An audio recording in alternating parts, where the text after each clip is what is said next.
ایک بھائی سوال پوچھتے ہیں، عورت کے لیے حالت حیض میں نماز اور تلاوت کی گنجائش نہیں، مگر دیگر وظائف پڑھ سکتی ہے یا نہیں؟ اس کا جواب یہ ہے، حالت حیض میں نماز اور تلاوت کے علاوہ ذکر و اذکار اور درود و وظائف جاری رکھ سکتی ہے۔ یہ جائز ہے، منع نہیں ہے، بلکہ عورت کے لیے مستحب یہ ہے کہ ہر نماز کے وقت وضو کر کے مصلی پر بیٹھ کر نماز پڑھنے کی مقدار سبحانک استغفر اللہ الذی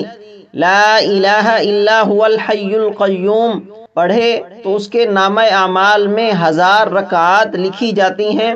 اور 70,000 گناہ معاف ہوتے ہیں اور درجات بڑھ جاتے ہیں، اور استغفار کے ہر لفظ پر ایک نور ملتا ہے، اور جسم کے ہر رگ کے عوض حج و عمرہ لکھے جاتے ہیں۔ یہ وظیفہ مجالس الابرار عربی صفحہ نمبر 567 پر لکھا ہوا ہے۔ ایک اور بھائی سوال پوچھتے ہیں، ایک لڑکی قرآن کریم حفظ کر رہی ہے، وہ بالغہ ہو گئی ہے اور اس کے ایام شروع ہو گئے ہیں، اب اس کی وجہ سے ہر مہینے 8 دن کا ناغہ ہوتا ہے، بقیہ دنوں میں وہ قرآن پڑھ سکتی ہے، مگر پریشانی یہ ہے کہ حفظ پورا کرنے کے لیے بہت وقت لگے گا، اور جب بیچ میں اتنے دن چھوٹ جاتے ہیں تو یاد کیا ہوا بھول جاتی ہے اور پھر دوبارہ یاد رکھنا پڑتا ہے، تو ایسی کوئی صورت بتائیں کہ وہ اپنے حیض کے ایام میں تلاوت کر سکے تاکہ کم از کم پڑھا ہوا یاد رہے۔ اس کا جواب یہ ہے، ایام کے زمانہ میں مذکورہ عذر کی وجہ سے قرآن کی تلاوت کی اجازت نہیں ہو سکتی۔ یاد کیا ہوا بھول نہ جائے، اس کے 2 طریقے ہو سکتے ہیں۔ پہلا طریقہ یہ ہے، کپڑے وغیرہ سے قرآن پاک کھول کر بیٹھے اور قلم وغیرہ کسی چیز سے ورق پلٹائے اور قرآن کریم دیکھ کر دل میں پڑھے، زبان نہ ہلائے۔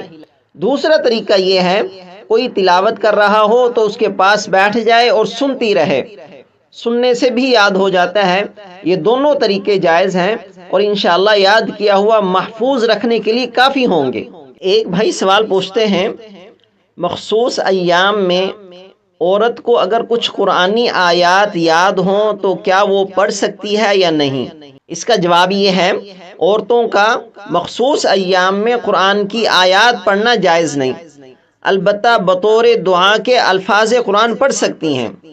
یعنی جو آیات دعا کے طور پر استعمال ہوتی ہیں ان کو دعا کی نیت سے پڑھ سکتی ہیں، جیسے رب ارحمہما کما ربیانی صغیرا، ربنا آتنا فی الدنیا حسنہ، ربنا ظلمنا انفسنا۔ یہ جو آیات دعا کے لیے استعمال ہوتی ہیں ان کو دعا کی نیت سے پڑھ سکتی ہیں۔